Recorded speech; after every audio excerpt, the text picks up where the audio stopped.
새하늘, 새 땅, 새로운 질서. 우리가 사는 세상은 첫 번째 질서, 첫째 하늘, 첫째 땅이다. 빛과 어둠 두 개의 세계가 공존하는 곳이다. 두 세계에 지향하는 목적은 정반대다. 악한 세상은 지옥의 지평을 넓히려 더 많은 사람들을 그것으로 이끈다. 많은 거짓말로 만국을 미혹하고 그들의 최종 거처는 불못이다. 하나님이 바라시는 세상은 천국의 지평을 넓히는 것이며 더 많은 사람들이 구원받기를 원하신다. 예수 그리스도를 통해 천국으로 들어간다. 대부분의 사람들은 이 세상이 전부이고 죽으면 인생이 끝이라고 생각하지만 하나님의 형상으로 창조된 사람은 영원히 산다고 하신다. 지구와 우주를 보고 창조주에 대한 통찰력으로 하나님의 존재를 인정해야 한다. 천국의 가치를 아는 것은 그 어떤 일보다 중요한 일이다. 사람들의 삶이 근본적으로 달라지기 때문이다. 제자들은 하늘나라에서 서열을 가지고 다투었는데 예수님은 철없는 제자들을 야단치시기보다 부드럽게 하나님의 진리를 가르치셨다. 천국의 방식과 기준은 세상의 것과는 전혀 다르다고 하신다. 천국의 질서와 세상의 질서는 다르다고 하신다. 천국에 관심을 갖지 말라는 의미가 아니라 천국의 방식과 관점으로 살라는 가르침이다. 세상에서 존경받는 것과 높은 권력은 천국에서 오히려 낮은 자가 된다. 천국의 방식과 위대함의 핵심은 섬기는 것이며 낮을수록 잘 섬길 수 있다고 말씀하셨다. 올람하제와 올람하바가 있다. 그러므로 이 세상의 질서는 천국과 지옥을 선별하는 시험 장소로 볼 수 있다. 첫 번째 삶을 어떻게 살았는지에 따라 올 세상에서 삶의 신분이 결정된다. 이 세상은 이 세상의 임금이 만국을 미혹하지만 저 세상에서는 악이 종식되고 하나님의 완전한 통치가 실현된다. 이 세상에서는 후손을 위해 결혼을 하지만 저 세상에서는 결혼을 하지 않는다. 여기에서는 가족들을 통해 친밀감을 느끼지만 천국에서는 모든 사람들과 친밀감을 형성하여 더 포괄적이고 풍성한 기쁨을 누린다. 새하늘과 새 땅이란 말을 들으면 어떤 생각이 들까? 인류 역사의 종결점이고 새로운 영원 세계의 시작이다. 하나님의 백성들의 마지막 목표이자 영원한 거처이며 선악이 완전히 분리된 곳이다. 새 것이 있다면 오래된 것도 있다는 의미다. 둘째가 있으면 첫째도 있다. 낡은 것은 없어지고 새 것이 들어선다. 처음 하늘과 처음 땅은 현재의 우주와 지구를, 새 하늘과 새 땅은 새롭게 창조될 우주와 지구를 상징한다. 지구는 우주에서 아주 작은 행성에 지나지 않는다. 우주는 너무 커서 측량할 수 없다. 사람의 과학 기술로는 우주를 건너 천국에 도착할 수 없다. 천국에 가는 유일한 통로는 예수 그리스도를 통해서만 갈 수 있다. 관측 가능한 우주는 반경 약 460억 광년으로 알려졌는데 최근에는 우주의 크기가 930억 광년으로 확장되었다. 약 2천억 개의 은하가 있고 관측 가능한 우주에서의 별의 숫자는 3의 23승계라고 한다. 별의 크기도 지구의 100억 배, 1경배 되는 별도 있다. 사람은 어리석어서 선풍기는 저절로 생겨났다고 믿지 않지만 이것보다 훨씬 더 복잡한 별들과 지구의 생명체는 저절로 생겨났다고 믿는다.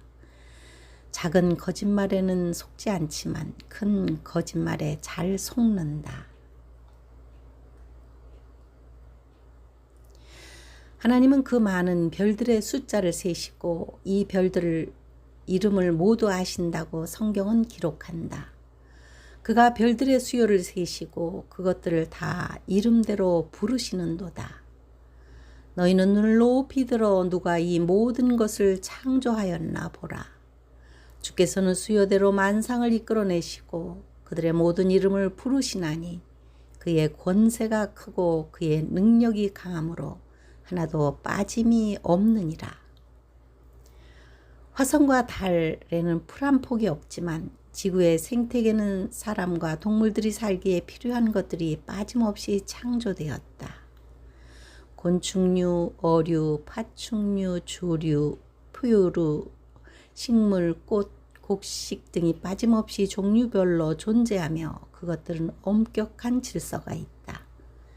새하늘과 새 땅을 상상하면 어떤 모습일까? 이 명칭에서 우리가 유추할 수 있는 것은 현재의 우주와 지구의 모습과 유사하다는 사실이다. 두 개를 비교하는 것은 비슷해야 하기 때문이다.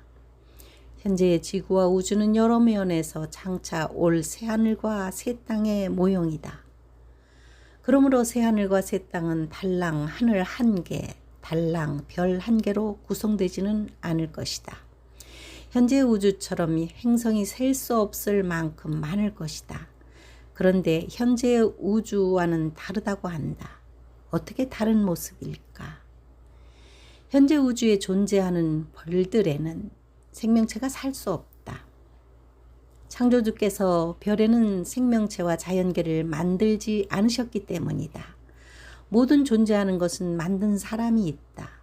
그 어느 것 하나도 자연 발생적으로 생겨날 수 없는데 달과 화성에서 사실로 발견되었다. 아무리 지구와 비슷한 별이라도 저절로 생물이 생기지 않는다. 그러나 새하늘과 새 땅의 모든 행성들은 생명체가 살 수 있는 별들이다. 부활한 사람들은 호흡을 하지 않으니 공기도 필요하지 않다. 그 별들 하나하나가 나라들이다. 지구의 나라는 약 200개가 된다. 약 200명의 왕이 있다는 의미다. 모든 나라에는 나라를 움직이는 관리들과 다스림을 받는 백성들과 영토가 있다. 요한계시록에는 일부 계층들을 나라로 삼으시고 왕노릇할 것이라고 기록한다. 그들로 우리 하나님 앞에서 나라와 제사장을 삼으셨으니 그들이 땅에서 왕노릇하리로다. 왕권을 가진 자들은 새하늘과 새 땅에서 행성을 통치할 것이다. 다스리는 자는 첫째 부활한 사람들이고 다스림을 받는 자는 백성들로 둘째 부활한 사람들이다. 이때를 만국시대라 부른다. 사람들이 만국의 영광과 존귀를 가지고 그리로 들어가겠고 셀 수 없는 새로운 행성들이 있고 행성들은 저마다 상상 초월 특색이 있고 신비로운 별들일 것이다. 영원한 시간으로도 이 행성들을 다 여행할 수 없을 것이다. 그들의 신분과 상급에 따라 어떤 신자는 지구보다 엄청나게 큰 행성을 통치하기도 할 것이다. 그 신분과 상급은 지구의 삶에서 결정된다. 새하늘과 새 땅은 두 번째 질서에 의해 통치될 것이다. 새 예루살렘 성은 통치 본부다. 행성을 통치하는 왕들이 자기 영광을 가지고 새 예루살렘 성의 물들을 통하여 출입한다. 만국이 그 빛 가운데로 다니고 땅의 왕들이 자기 영광을 가지고 그리로 들어가리라. 그들은 부활의 몸을 가진다. 부활의 몸은 영과 육체를 함께 가졌지만 늙거나 병들거나 열화되지 않는다. 천사와 동등하다. 가족도 없고 결혼도 하지 않고 인구도 증가하지 않지만 신분과 상급은 영원히 지속된다. 셋째 하늘에 다녀온 바울은 이 상급을 깨닫고 더 좋은 부활의 영광을 위하여 충성한 것으로 보인다. 천국의 가치를 아는 신자는 자기 재산을 다 팔아 진주를 산다. 구약에서는 천국과 지옥을 막연히 하늘과 스올로 알고 있었다. 예수님께서 땅에 직접 오셔서 천국과 지옥에 대한 비밀을 알려주셨다. 이사야 65장과 66장에도 새하늘과 새 땅이 기록되었지만 요한계시록에서 비밀의 계시가 확장되었다. 새하늘과 새 땅에는 아직 어느 누구도 들어간 사람이 없다. 하지만 새하늘과 새 땅은 이미 우주 너머 어딘가에 만들어져 있을 것이다. 현재의 우주는 6일간 만드셨지만 새하늘과 새 땅은 수천 년 동안 만드시고 계신다. 이곳에는 인류의 역사가 종료되는 천년 왕국 후 모든 사람이 부활하여 백보좌에서 심판을 받은 후에 들어갈 수 있다. 왕과 염소를 나누어지고 영원한 심판과 상급을 받은 후에 비로소 들어간다. 하나님께서 그의 백성을 위해 준비하신 것은 눈으로 보지 못하고 귀로 듣지 못하고 사람의 마음으로 생각하지도 못할 충만한 세계다. 주님께서는 이 영화로운 세계를 그의 자녀들에게 나누어 주실 생각을 창세전에 하셨다. 우리가 이것을 목적만으로 믿는 것은 아니지만 성경은 이것을 잊지 말라는 권면은 하였다. 하나님께서 예비하신 것을 모르기를 원하지 않으신다. 하나님이 존재하지 않는다는 생각을 버리지 않으면 이것을 누리지 못할 것이다. 새하늘과 새 땅은 현재의 우주보다 더 클 것이다. 새하늘과 새 땅은 너무 넓은데 구원받은 사람은 많지 않다. 그 수를 셀 수 없는 천사들도 함께 살 것이다.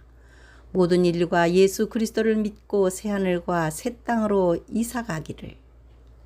이 여정에서 전부를 이해하지 못하더라도 포기하지 않고 작은 일에도 겸손하게 충성하는 이들이 보상을 받을 것이다. 주님을 굳게 붙잡고 결코 흔들리지 않았으며 주님의 말씀 안에서 주님을 찾았기에 길을 잃지 않았다. 도움이 필요할 때에 굶주린 고아들을 먹여주었고 하나님의 나라를 우선순위로 삼았다. 세상의 길과 하나님의 길 사이에서 언제나 주님의 길을 선택하였으니 그들이 그리스도의 신부로 봉인될 것이다.